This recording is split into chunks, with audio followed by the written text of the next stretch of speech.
जय हिंद बच्चों मैं अजय कुमार वाराणसी उत्तर प्रदेश से आपके अपने चैनल नव शिक्षण पे स्वागत करता हूँ। बच्चों देखिए ये प्रश्न है, स का उच्चारण स्थान क्या है। इसके बाद यर अलावा किस प्रकार के व्यंजन हैं। तो इस तरह के प्रश्न हम इम्पोर्टेंट देखेंगे कि कैसे आ सकते हैं। पशु चर रहे हैं, मैं पशु क्या है, ठीक है। तो लेकिन आप जानते हैं कि जो हमारे बच्चे हैं वो अलग से ग्रामर हम लोग पढ़ाते नहीं हैं, ठीक है। तो एक बेस हमें पहले तैयार करना है इनका, और फिर मैं सवालों पे आऊँगा। अगर मैं डायरेक्ट सवालों पे आऊँगा तो कई बच्चे समझ नहीं पाएंगे कि ये है क्या, ठीक है, और उसके पीछे कारण क्या है। तो अगर हम कारण समझते हुए चलेंगे तो प्रश्न, क्योंकि अगर मैं बोलूँ कि यही हूबहू यही प्रश्न आएगा तो ये कहना बहुत मुश्किल है। इससे संबंधित प्रश्न आ सकता है। ये केवल पूछ लेंगे कि ल किस प्रकार का व्यंजन है, इसमें से एक का किसी का पूछ लेंगे। तो बच्चों आपको समझ के चलना है। कमेंट सेक्शन में कमेंट कीजिएगा कि कैसा वीडियो लग रहा है। और बच्चों एक चीज़ बताना चाहूँगा, व्हाट्सएप ग्रुप बना हुआ है, तो वीडियो के डिस्क्रिप्शन में आपको व्हाट्सएप ग्रुप मिल जाएगा। और व्हाट्सएप ग्रुप में आप जोड़ रहे हैं तो जो संबंधित वीडियोज़ जो पहले के भी बने हुए हैं उसको भी मैं भेज रहा हूँ।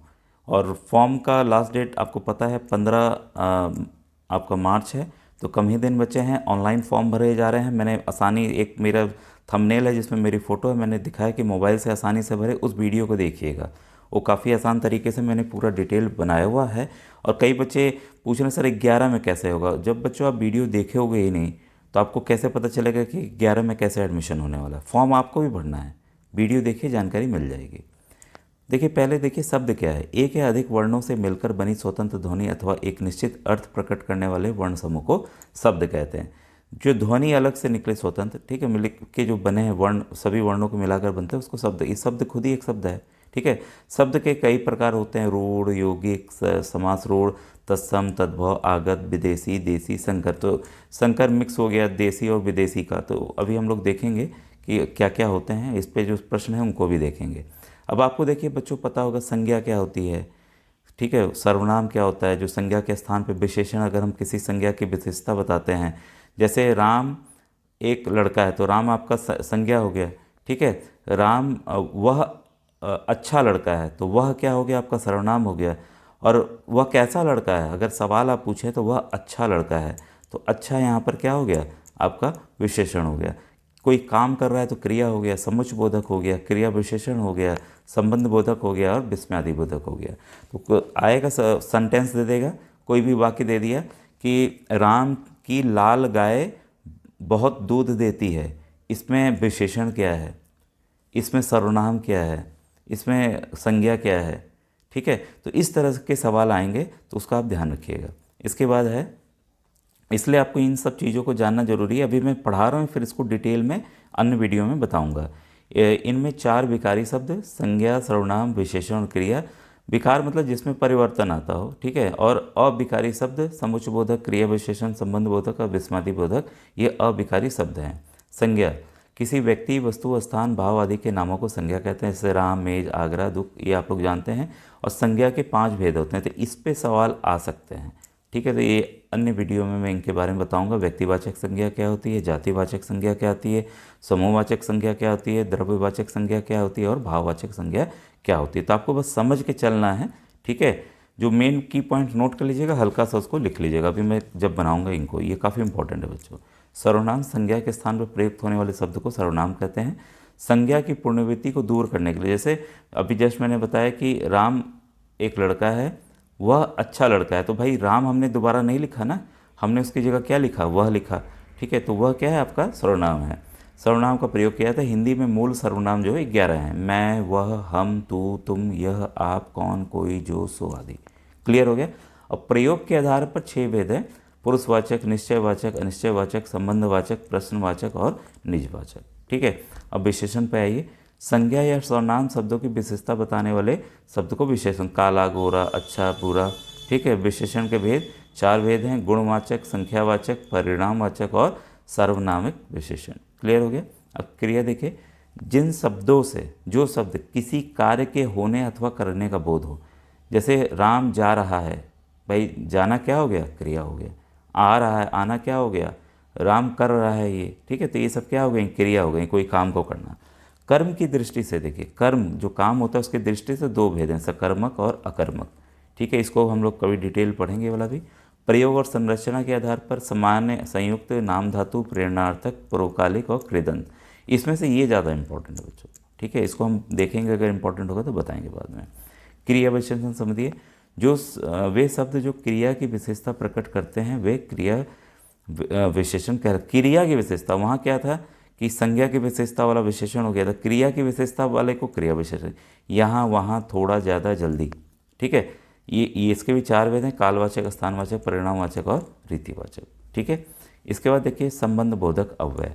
ये वे शब्द हैं जो संज्ञा या सर्वनाम के बाद प्रयुक्त होकर अन्य संज्ञा या सर्वनाम शब्दों के साथ संयोग का बोध कराते हैं, के साथ, निकट के अलावा, ठीक है। समुच्चय बोधक क्या है? वे 2 वाक्यों के परस्पर जोड़ने वाले शब्द समुच्चय बोधक अव्यय कहलाते हैं। जैसे राम और श्याम, तो ये क्या जोड़ रहा है ना, तो और हो गया, जो कि, अथवा, किंतु, इसलिए, ये सब क्या है? समुच्चय बोधक अव्यय हैं। अब विस्मयादि बोधक, जिन शब्दों से खुशी, दुख, घृणा भाव का बोध हो वो क्या कहलाते हैं? विस्मयादि बोधक। जैसे वाह क्या बात है, वाह कितनी अच्छी मिठाई बनी है, आह, हाय, अरे, जी हाँ, ये सब क्या है? विस्मयादि बोधक हैं, ठीक है। क्लियर हो गया। अब देखिए प्रश्नों पे आते हैं हम लोग। पहला प्रश्न आपके सामने है, वर्णमाला किसे कहते हैं, ठीक है। तो वर्णमाला बच्चों वर्णों के व्यवस्थित समूह को कहते हैं। देखिए इसलिए ज़रूरी आता हमें है, लेकिन जब हम ऑप्शन बाकी देखते हैं तब हमें कन्फ्यूज़न हो जाती है, यार ये इसमें से कौन सा होगा, ये तो समझ में नहीं आ रहा है। फिर आप तुक्का लगा देते हैं, किसी को भी तुक्का लगाने के चक्कर में गलत हो जाता है, ठीक है। अब देखिए भाषा की सबसे छोटी इकाई कौन सी है? तो भाषा की बच्चों सबसे छोटी इकाई क्या है? वर्ण, ठीक है।